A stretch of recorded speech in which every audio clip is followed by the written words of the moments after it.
I was a little boy and my dad was a doctor and I had so much respect for him, and when we'd go out, people would always just think he was wonderful, and I didn't know exactly what a doctor did, but I know I wanted that too.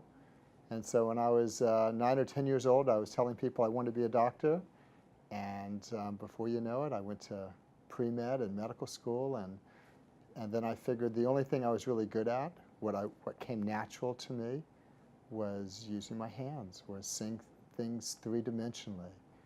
And I was always an artist. I sculpted. And so for me, going into surgery was a natural. I think what really comes natural to me is people, and I enjoy people. I enjoy communicating with people, and I enjoy sculpting. I enjoy using my hands. So becoming an orthopedic surgeon and really being able to see what the mechanics are that's wrong and then fixing them and building constructs that can change someone's life has for me just been what's been a natural. And I don't think you can really be good at something unless not only do you love it, but that it's natural. What I do is surgery, but what I really do is meet people and try to understand what their needs are, and then try to really figure out what we can do in a very gentle, meticulous manner to help them achieve those.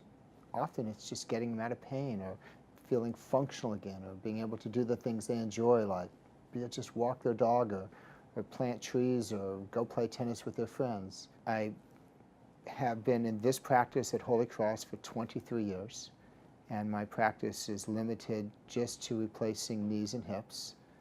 And when you really focus and you really become a super expert at one thing, you see the nuances and you see how to get to an endpoint with less trauma and with a lot less commotion because you've been there before. It's called experience. I think one of the greatest things I've seen just in the last few years is how much more comfortable people are so much sooner after surgery and how much quicker, therefore, they go home and get back their lives. I replace hips and I replace knees, and I do partial knees and I arthroscope knees. One of the great concerns historically with hip replacements is that until it heals, the ball can come out of the socket.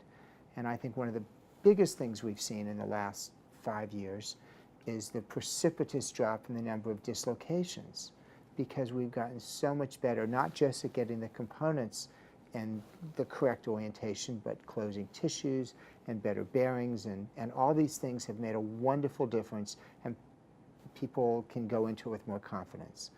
I think one of the other major things I've seen since I began this 23 years ago is the scope of people who I care for.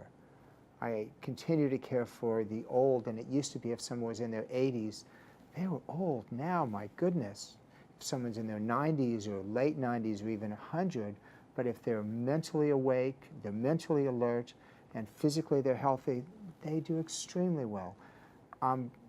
If I look at the number of people in my practice now that are in their 20s and 30s and 40s, it's so much more, such a larger percentage than what we used to, and whether that's just because our techniques and our prostheses are better, whether it's because the whole attitude has changed. People don't want to live with pain. People want quality of life, and I really get that. I would feel that way. And because what we do now is so much more predictable. If done well, they have such a high probability of doing well.